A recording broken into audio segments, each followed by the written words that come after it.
On December the 11th, 2002 at roughly 7:20 p.m, the police received a phone call from a driver on the A3 highway in Burtham in Guildford regarding a serious accident that they had just witnessed.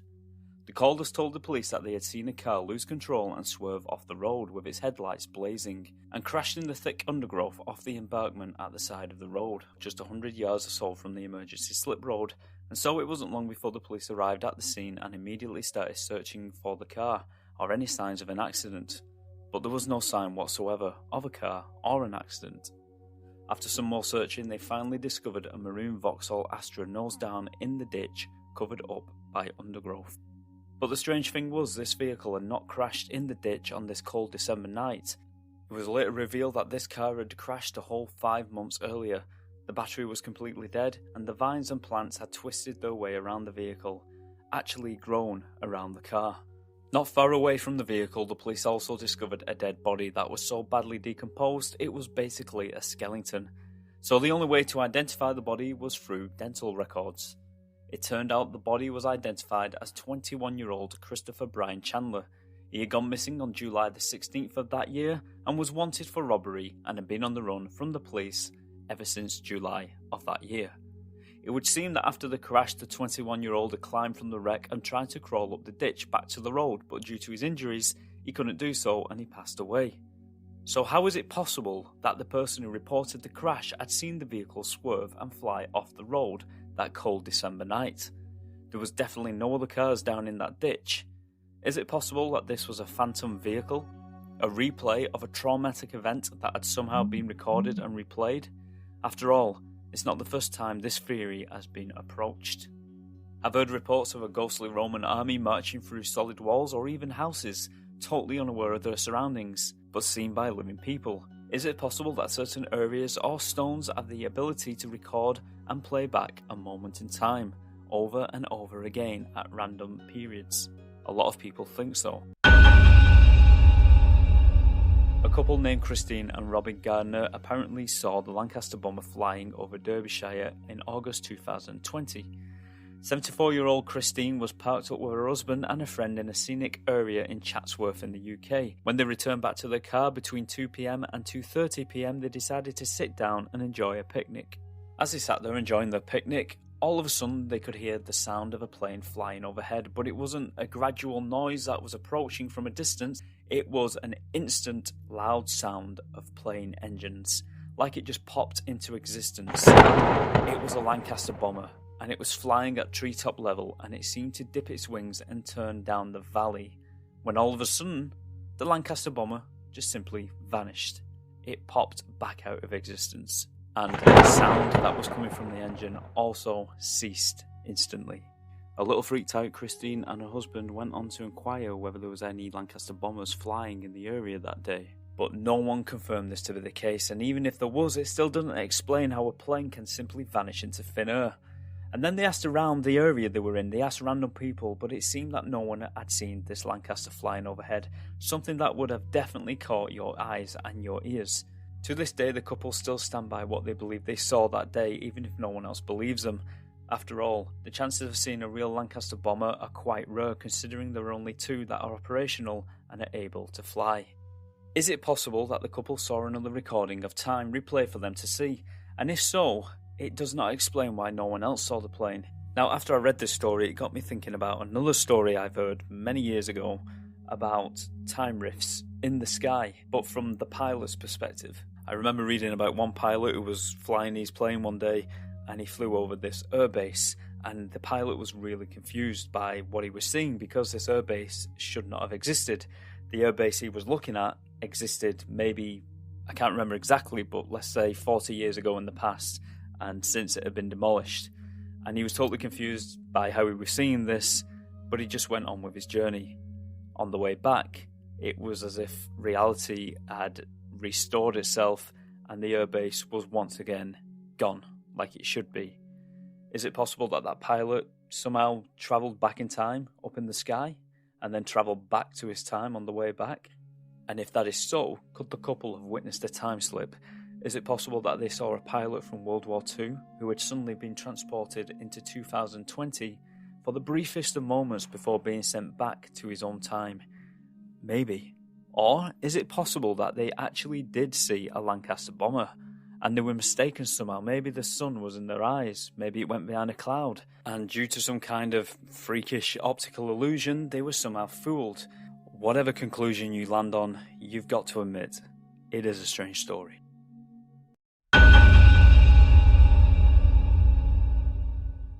My next story is about a phantom train which actually makes its way around Stockholm in Sweden, and apparently it's a silvery shining ghost train that haunts the subway system, and this train makes its stops randomly, opening its doors for passengers trying to tempt them to board its eerily sterile interior, and it's known as the Silver Pillen. Sometimes a ghost train has been said to arrive at stations absolutely full of ghostly passengers, and sometimes none at all.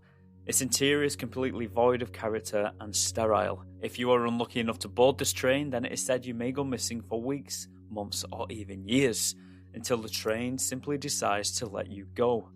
Another version says that the train will ride around with its passengers for years until they are more or less a phantom themselves, and when it opens its doors, it unleashes all its cursed passengers out into the city. Or if you're really unlucky, it will take you to a real abandoned train station called Kimlinga, but in some kind of alternate dimension which is known as the Station of the Dead, where only the deceased disembark, and there you will stay forever. However, it turns out that there is actually a train that operated called the Silver Pillen, which was actually a test unit that was never fully finished in the 1960s. It wasn't given a lick of paint, which explains the bright silver look of the vehicle, which must have been eye-catching, as it's not something that the public would have been used to, and its interiors were not covered in advertisements or railway line information like other trains normally are.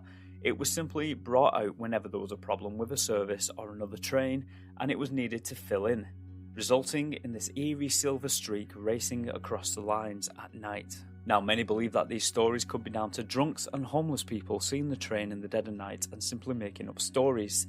That being said, this train was retired in 1996, but subway workers still say that in the dead of night when they are working in abandoned tunnels, the train and all its ghostly passengers still make an appearance from time to time.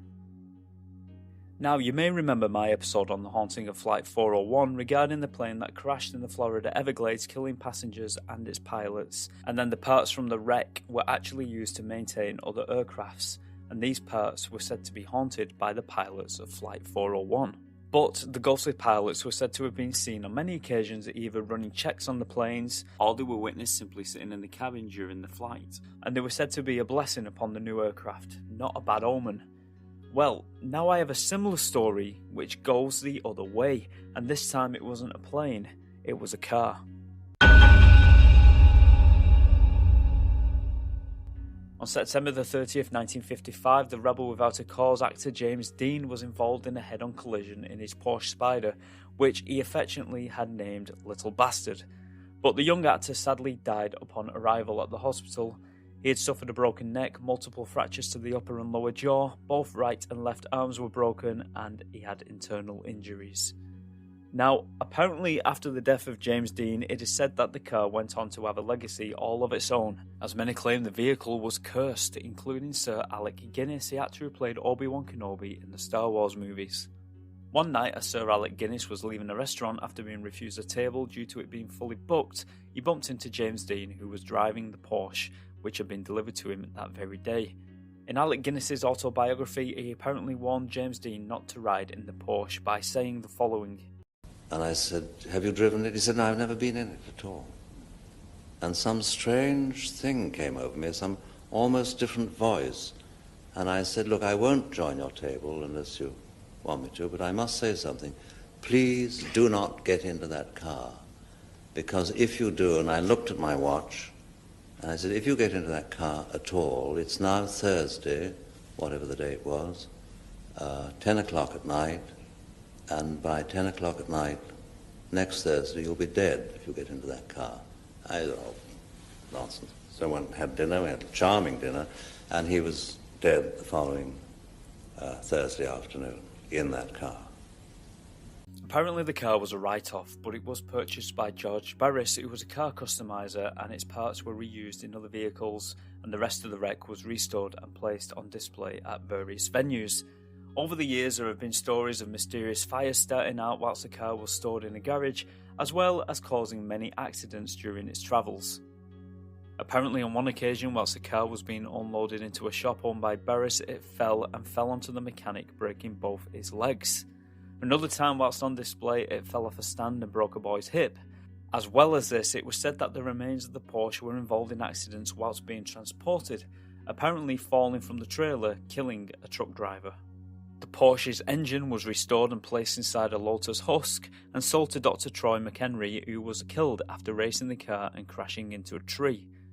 Apparently Barris also fitted a transaxle salvaged from the Porsche Spider to another doctor's car, and after a very serious accident in the car, the doctor was sadly left paralysed. And the car was also said to dish out its own punishment to thieves after someone attempted to steal the steering wheel and ended up with a broken arm.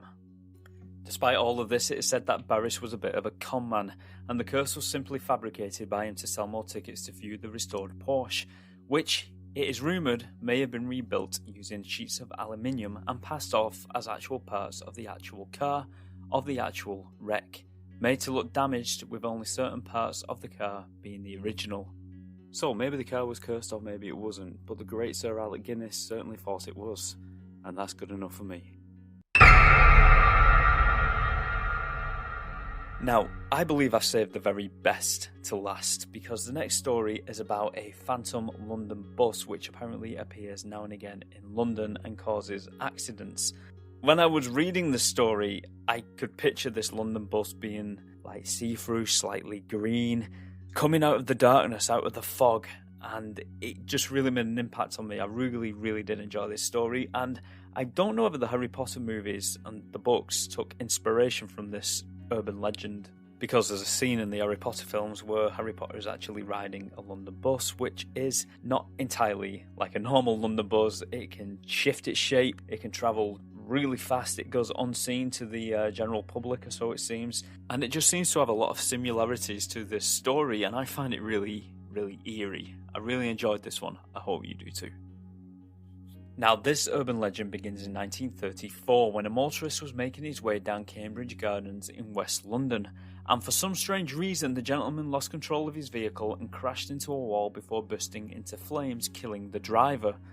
The police had no idea how the accident had happened, and it wasn't until a witness came forward and revealed that he was there on that fateful night walking along the street, when all of a sudden a big red double-decker London bus with the number 7 upon it just seemed to appear out on the road, out of thin air, and it was destined for a head-on collision with the car. And there's one more thing. This bus had no passengers or even a driver. It was eerily empty. The car then swerved to miss the bus and hit the wall, bursting into flames as the bus simply faded back out of existence as it disappeared into the night. This was the birth of the number 7 ghost bus that is now said to appear at will down Cambridge Gardens at around 1:15 a.m. And there have been plenty of sightings ever since, causing many accidents. It's always a red double-decker with the number 7 upon it. Sometimes the lights are on, sometimes they're not, and there are absolutely no passengers and no driver.